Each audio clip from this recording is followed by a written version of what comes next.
तेज रफ्तार खबरों के बाद आगे बढ़ते हुए खबर बांग्लादेश से जुड़ी हुई है। बांग्लादेश जिसने की है एक और हरकत जो अब चर्चाओं में बनी हुई है। बांग्लादेश ने भारत का न्योता ठुकरा दिया है।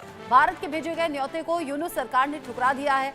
आईएमडी के 150 साल पूरा होने पर कार्यक्रम है और कार्यक्रम को लेकर बांग्लादेश को न्योता दिया गया था। मोहम्मद यूनुस को न्योता दिया था। 14 जनवरी को सेमिनार का आयोजन दरअसल हो रहा है। दिल्ली के भारत मंडपम में सेमिनार का ये आयोजन रखा गया है और यहाँ जिस तरीके से बांग्लादेश को ये न्योता भेजा गया, मोहम्मद यूनुस ने उस न्योते को ठुकरा दिया है। बांग्लादेश ने भारत का न्योता ठुकराया है। भारत के भेजे हुए इस न्योते पर मोहम्मद यूनुस ने इससे ठुकराने का काम किया है। बांग्लादेश की एक और हरकत जो अब सवालों के घेरे में है और लगातार चर्चाओं में भी है। 14 जनवरी को ये कार्यक्रम था जिसको लेकर बांग्लादेश को ये न्योता भेजा गया था। भारत की तरफ से भेजे गए इस इनविटेशन को स्वीकारा नहीं है। आईएमडी के 150 साल पूरा होने पर यह कार्यक्रम रखा गया था। 14 जनवरी को एक सेमिनार था जिसके लिए मोहम्मद यूनुस तक न्योता पहुंचा था, लेकिन भारत के इनविटेशन को स्वीकार नहीं किया है। बांग्लादेश ने न्योता ठुकरा दिया है। यानी पाकिस्तान से नजदीकी, चीन से नजदीकी की जो चर्चाएं पिछले कुछ दिन से लगातार चल रही थी, एक बार फिर से ये साबित हुआ है। जबकि भारत की तरफ से नेबरहुड फर्स्ट पॉलिसी के तहत लगातार बांग्लादेश को मदद पहुंचाई गई है। खंड भारत सेमिनार में हिस्सा लेने के लिए भारत ने पाकिस्तान, बांग्लादेश, अफगानिस्तान, भूटान, नेपाल, श्रीलंका, म्यांमार, मालदीव को आमंत्रण भेजा है। इसके अलावा मिडिल ईस्ट, मिडिल एशिया, दक्षिण पश्चिम एशिया के अधिकारियों को भी इस सेमिनार में बुलाया गया है। पाकिस्तान ने इस कार्यक्रम में शामिल होने की हामी भर दी है, लेकिन यहाँ बांग्लादेश जिसने ये निमंत्रण ठुकरा दिया है। आप समझिए कि अलग अलग देशों को इस आयोजन के लिए निमंत्रण मिला, लेकिन बांग्लादेश की तरफ से इस निमंत्रण को स्वीकार नहीं किया गया, ठुकरा दिया गया। जबकि पाकिस्तान ने इस सेमिनार में आने की हामी भरी है। अब इस कदम को अलग अलग तरीके से देखा जा रहा है।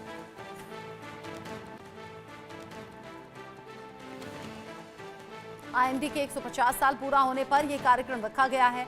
सेमिनार का आयोजन भारत की तरफ से हो रहा है। भारत मंडपम में ये सेमिनार रखा गया है 14 जनवरी को, जिसको लेकर इनविटेशन दिया गया था। बांग्लादेश की एक और हरकत ये सामने आ गई है। आईएमडी के 150 साल पूरा होने पर जो कार्यक्रम रखा गया था, वहां आने से इनकार बांग्लादेश का सामने आ रहा है। वहीं दूसरी तरफ हम देख रहे हैं लगातार सीमा पर जो पहरा बिठाना बांग्लादेश की तरफ से, जो दखल अंदाजी करना या फिर जो उकसावे की कार्रवाई करना, वो भारत पाकिस्तान के रिश्तों के लिहाज से कतई ठीक नहीं।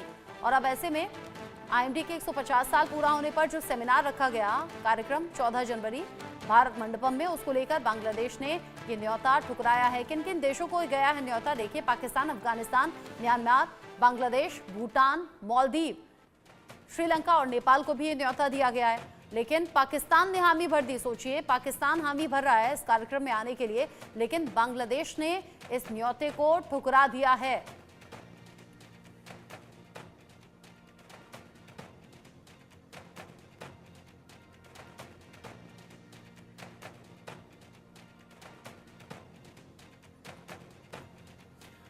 इस खबर को लेकर मेरे साथ में group captain retired UK Devnath sir जुड़ गए हैं डिफेंस एक्सपर्ट के तौर पर। यूके देवनाथ सर, आईएमडी के 150 साल होने पर अब ये कार्यक्रम रखा गया। कार्यक्रम में पाकिस्तान जैसा देश हामी भर रहा है आने के लिए, लेकिन बांग्लादेश ने इस निमंत्रण को ठुकरा दिया।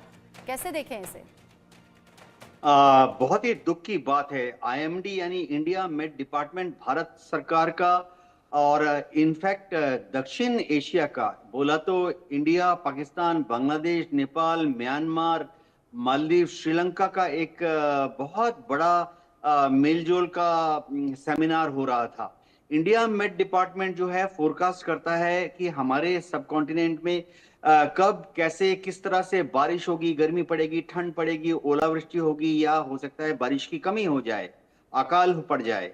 और आईएमडी जो है जब मैप बनाता है तो उस मैप में अगर आप देखें, दर्शक भी अगर देखें, तो वो पूरा का पूरा साउथ ईस्ट एशिया और खासतौर से साउथ एशिया को इंक्लूड किया जाता है। ऐसे में ये बांग्लादेश सरकार की दूरदृष्टता की कमी दिखाता है। बांग्लादेश का जो अपना मेड डिपार्टमेंट है वो बहुत छोटा डिपार्टमेंट है और वो कभी भी लॉन्ग टर्म फोरकास्टिंग नहीं कर सकता। जैसे कि मॉनसून कब आएगा, इस साल क्या ज्यादा बारिश होगी, कम बारिश होगी, या बांग्लादेश में चक्रवाती तूफान कब आएंगे, बांग्लादेश में लो प्रेशर हाई प्रेशर कब होता है, और हिमालय से जो 3 बड़ी बड़ी नदियां हैं जो कि बांग्लादेश प्रवेश करती हैं, उन नदियों में कब पानी का बहाव ज्यादा होगा, कब पानी का बहाव कम होगा, ये सब इंडिया मेट डिपार्टमेंट फोरकास्टिंग करता रहता है हर 24 घंटे पर। तो ये दिखाता है कि मोहम्मद यूनुस की सरकार जो है वो इंडिया से कोई संपर्क नहीं रखना चाहती। इस तरह की खबरें दूसरे डिपार्टमेंट से भी आ रही हैं। बांग्लादेश की जो पुलिस है वो इंडिया में भेजती थी अपने पुलिस के अफसर्स को ट्रेनिंग करने के लिए। बांग्लादेश की जुडिशरी ने पिछले हफ्ते कोलकाता में आना था जुडिशियल ट्रेनिंग के लिए, उन्होंने उसको भी एक प्रेसिडेंशियल ऑर्डर से कैंसिल कर दिया। और तो और मसूरी में हमारा जो लाल बहादुर शास्त्री एकेडमी है, जहां पर हम हमारे वरिष्ठ आईएएस, आईपीएस और दूसरे एडमिनिस्ट्रेटिव सर्विस को ट्रेनिंग देते हैं, वहां बांग्लादेश एडमिनिस्ट्रेटिव सर्विस के ऑफिसर्स हर साल आया करते थे ट्रेनिंग लेने के लिए। इस बार बांग्लादेश ने उसको भी कैंसिल कर दिया है। तो ये सब दिखाता है कि बांग्लादेश की सरकार जो है वो लॉन्ग टर्म स्ट्रेटेजिक ऑब्जेक्टिव भूलकर अपने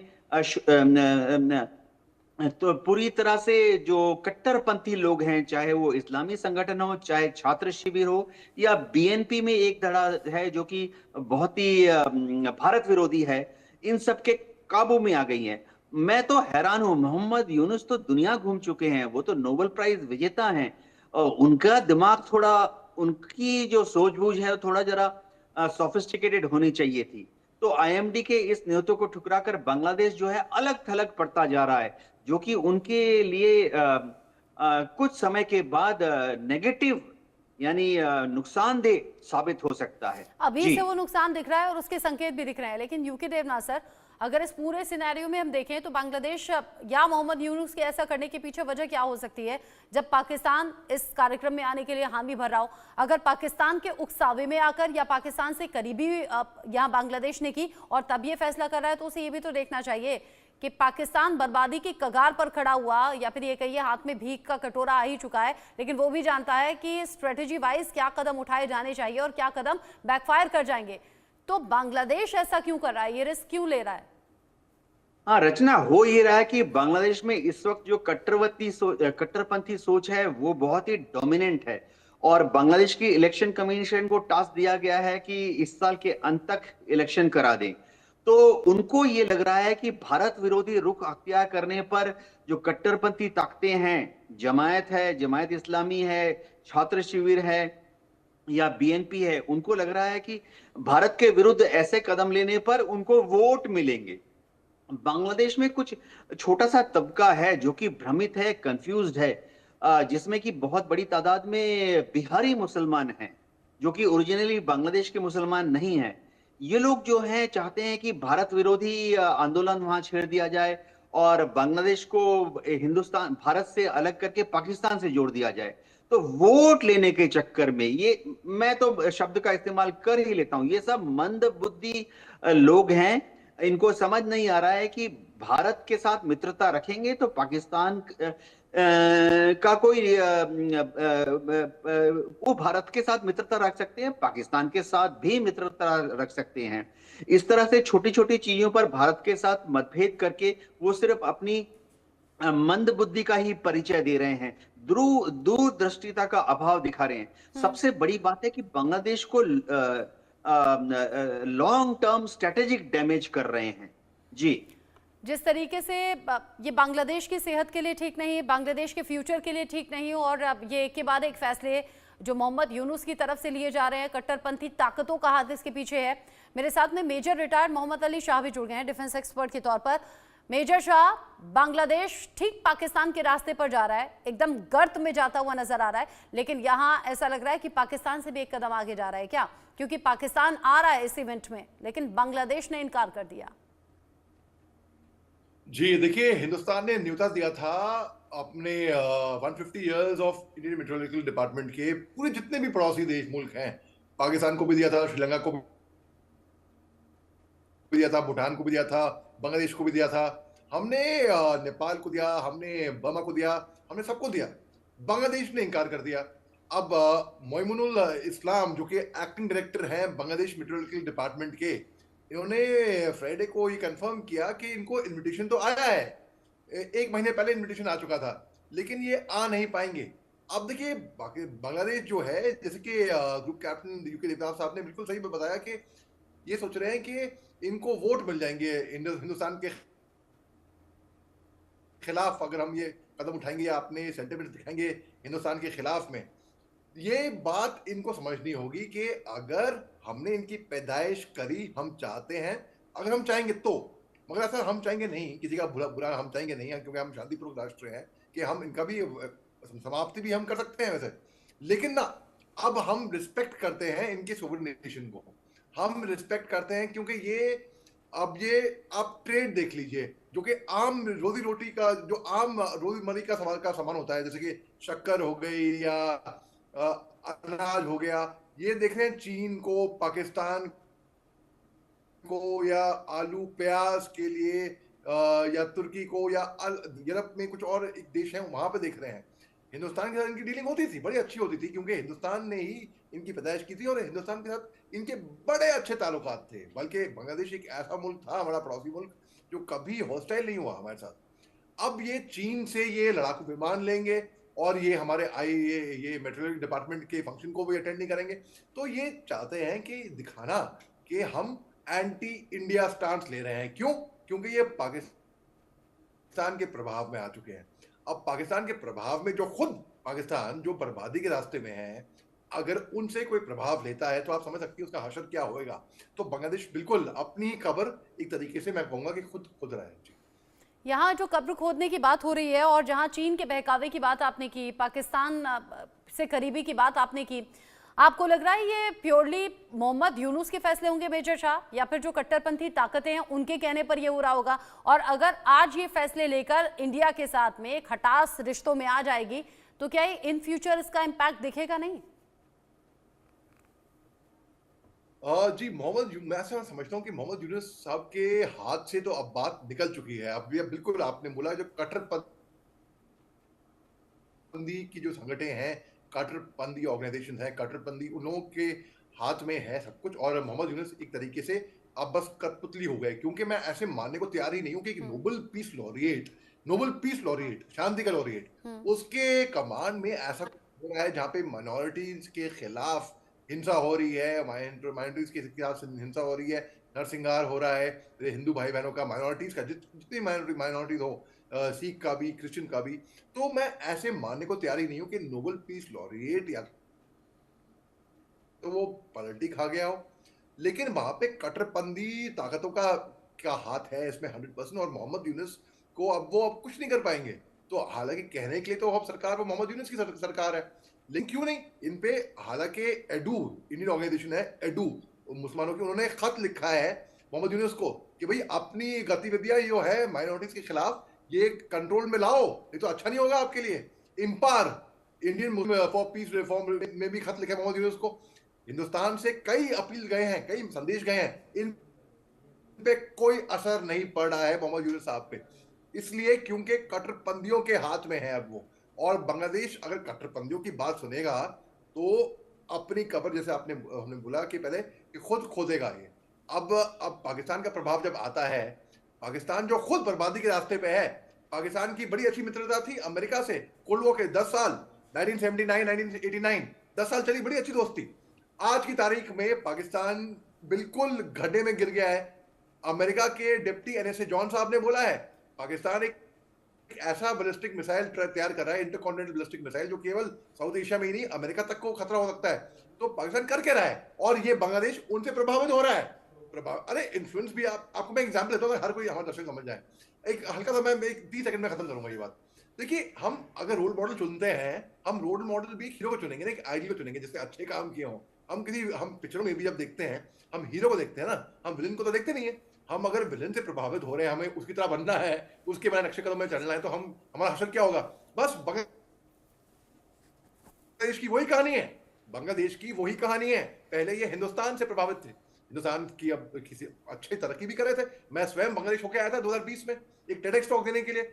आज की तारीख में बांग्लादेश पाकिस्तान से प्रभावित हो रहा है। अपने रोल मॉडल्स जो आइकन जो होते हैं, लीडर भी हम खुद चुनते हैं, और सावधानी से, अच्छे से, होशियारी से चुनिए।